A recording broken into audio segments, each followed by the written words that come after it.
When someone dies, a crow carries their soul to the land of the dead. And sometimes something so bad happens that the soul cannot rest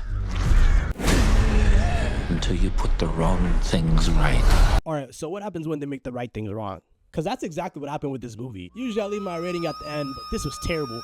This was 0 crows out of 0 crows.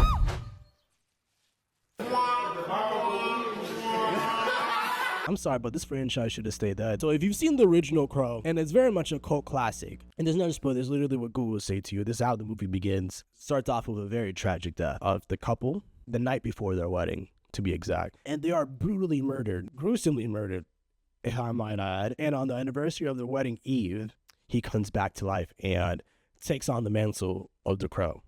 The whole thing of the Crow is that crows are supposed to take you to the land of the dead, and then apparently sometimes that same crow will bring you back to make the wrong things right. So now he's on a whole revenge tour to kill those who wronged them. So now, simple premise, all right? Revenge tour because they killed them. And what I love about the original Crow is that it's very grimy. It's very gothic and grimy. It reminds me of Gotham City, to be exact, but without Batman. So a lot worse than Gotham City, because every single day, every other night, there's a building blowing up. You're nothing but street grease, you hear? Street grease, you motherfucker! Is that gasoline I smell?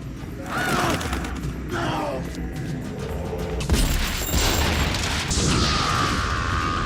The original Crow movie had the sauce. It was truly goth. The entire movie is at night. I don't think there's a single scene where it takes place during the daylight, but it was truly goth. At one point, he was on top of the building. He was just rocking out on his electric guitar.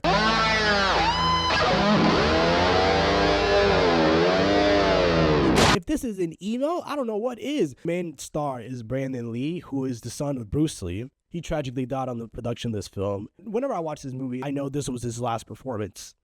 And such a great performance, because this movie is all about grieving and just letting the person go, just knowing that that person will always be alive if you love them. And there have been multiple iterations of The Crow so far. There's been 4 Crow movies, and only the original Crow has ever really been successful, or actually has been well regarded by the general public. Now, The Crow 2024 comes from the mind of someone who's very toxic, and they think they know what a relationship looks like, because there's no way in hell he should have loved her in this movie. There's no way in hell she should have loved him.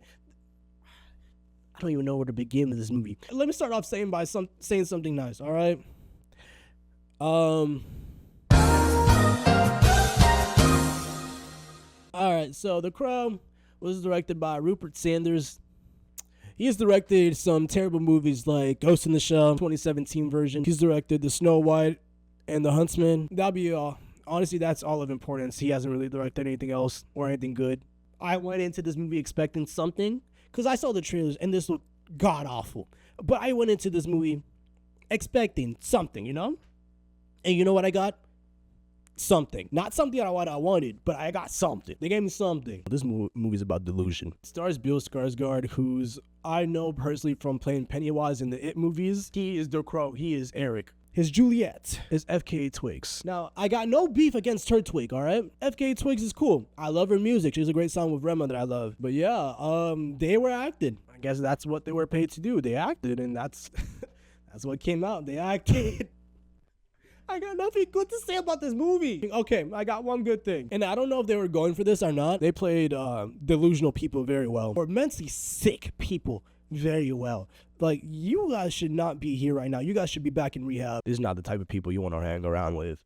These are just some drop heads. I'm going to be honest. This is the type of people you see tweak in the middle of the night in Chicago. The villain is basically a demon. He stays in human form the entire time, all right? Which is stupid. Like, why even bring a demon if we're not even see him become a demon? It's just some old white dude, you know? Another Jeffrey Epstein. His power, the demon's power, is basically just a sweet talking.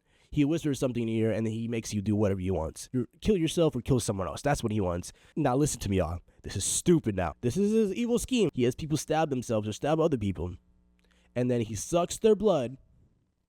You still listen? Sucks their blood with his hands. With the palm of his hands. If the wound is on the neck, he'll be like, like, why wasn't he just a vampire? Why can't he just suck on their neck? Like, bro, be normal for real. Why are you just swatting people's necks? Tell me. Like, is this a fetish for you? Like, I do not understand. So, for those who don't care, I'm gonna spoil the movie for y'all. I'm just gonna rant about the movie real quick. I need to talk about it. I need to get off my chest. So if y'all care about spoilers, terrible movie, don't watch it. On to the next week. Go watch Alien Romulus instead. Or Inside Out 2, dude. Go watch Ryan's World. Really, anything else but this movie. So this movie starts off with the Crow, Bill Skarsgård as a kid, killing his childhood horse. Okay? Flash forward, we're with Turtwig. She gets a phone call from her friend, and her friend says, like, yo, I just sent you a video. Something that can get us out of this little situation that we're in with the bad guy. So she's very involved with the bad guy because he's been sweet talking. They're probably following me right now. They'll probably be following you right after. Her friend goes down on the phone, and it's because the bad guys are in front of her. And then FK Twigs is on the other side of the phone, and she's like, oh no, friend, what happened to you? After that, no worries. She ends the call. She puts the phone in a safe behind the wall in front of a wardrobe. She does a very smart decision. She decides to get out, and it's probably the last good decision that she made. After this, she leaves her apartment. Now she notices that someone's following her. She runs into the cops on purposefully so that they can take her so she wouldn't be followed anymore, you know? A safe idea. All right, I lied. Second best idea she's had in the movie and probably the last one. So when she bumps into the cops, she drops some drugs. They're like, oh, what is this? Guess you're going in with us tonight. I thought if the cops get you with drugs, you go straight to jail, not straight to rehab. They take her to rehab and they put on these little pink sweatpants on that look real cute. I'm being honest. They look like they're locked up with Paddington, if I'm being honest. And as FK Twigs is being taken to her cell room, she makes eye contact with Bill Skarsgård's character. He just looks like a scrawnier version of Pete Davidson. This man just looks mentally ill. Like, I don't want to be his friend. Literally, the next scene, they're at the cafeteria. Bill Skarsgård's character is just sitting by himself, and here comes Turtwig, all happy, you know? Like she just wasn't escaping a near-death situation and just starts flirting with him. Like, bro, do you got priorities right now? You should have priorities right now. They force the chemistry between them. After that scene, they're like this. The people find her in rehab. Surprise, surprise. They're on the run now. On the run. And the first thing that they do is they go back to her apartment. Remember when I said she put the phone in the safe in the wall behind the wardrobe? All right, remember when I said that? And take out the box where the phone is in, right? And we're thinking, oh, she's about to tell him all this trouble that she's in, and those people that were chasing them were chasing her were because of this video. Pot's finally starting to move, all right? And then no, she moves the phone away and pulls out drugs. Priorities right now. Clearly, this girl belonged in rehab. She pulled some rehab patient with her. God knows why he's in there for. So we know nothing about these two characters, all right? We know that he's killed his horse. We know she's involved in some bad things. That's all we know. And now we have this nice personal moment. These two are sitting in the tub and they're talking, all right? So we're like, a scene that gives more attachment to these characters at least. That's what I was expecting. But no, she's asking all the important questions like, oh, how many people have you loved before me? Is this how you find love? Maybe that's why I haven't found love. I haven't been asking the right questions. Like, I haven't been going to the right rehab centers, apparently. So she eventually does tell them about the video. All she tells them is that, oh, I've done something bad, and that's it. And then she goes, this is the part that made me laugh out loud in theaters. She goes, if I'm ever too hard to love, try to love me harder. Huh? This is straight on manipulation at this point. You have told them nothing about yourself. You have put this man in so much danger by telling him nothing. They are taking drugs instead of about worrying about the reason why they left rehab. They forget that for the next 20 minutes. How? Maybe the drugs. I don't know. Now for the next 20 minutes, it is a Lollapalooza fest. Yeah, guess what? The people are there. Oh no.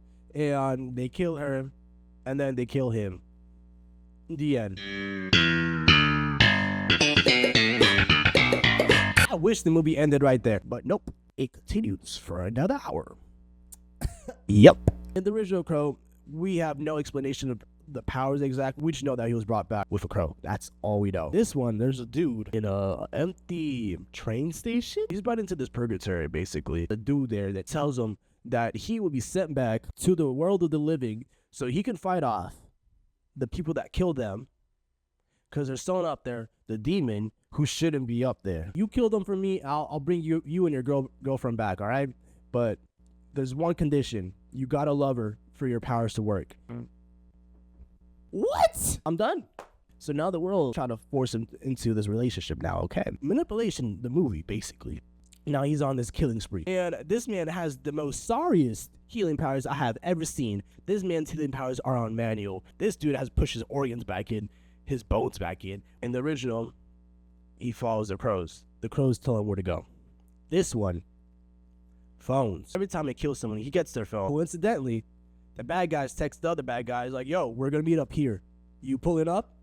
Bring the baddies. Does no one have a password on their phone? Like this, he does this every single time. I don't understand movies either where people just grab other people's phones and just unlock them. If it was me, I would have spent half of this movie just trying to unlock all those phones. So anyways, he finds the phone of his girl and then sees the video of what she did. And he goes, oh my God, I can't believe I watched that. That was so disgusting. Mind you, this dude has been chopping people's heads off. What she did was she just stabbed someone because she was sweet-talked. Literally, that's it. And he's like, ugh, I'm so disgusted. I can't believe she did this. Bro. This is where you draw the line? Then he is killed because he didn't love her hard enough. And then he's sitting back to that train station with the dude. And the dude goes like, oh, you messed up your chance. I told you, you gotta love her. Your love has to stay pure. But you failed. You messed up your chance, and now you won't get to see her no more. And he goes, send me back one more time. My life for hers. And the dude's like, ooh, I've never heard that before. And sends them back. Now they're forcing us into this toxic relationship, trying to force us into making us believe that he loves her. I don't feel none of this. Stupid. And now he's ready for the final battle. One of the final battles takes place in an opera house. 200 rounds are shot in this opera house, and not a single person in the audience noticed. I thought that was the most unbelievable thing in this movie besides the love story. They didn't notice until he walked up to the stage with two beheaded heads. All right, I'll be honest, I do not remember the ending. He kills them, I think, somehow, some way. I do not know. I don't care. This movie ended. If you want to watch something this week, don't watch this movie. Stay home or go watch Alien Romulus. This has been my review for The Crow, the worst movie of 2024.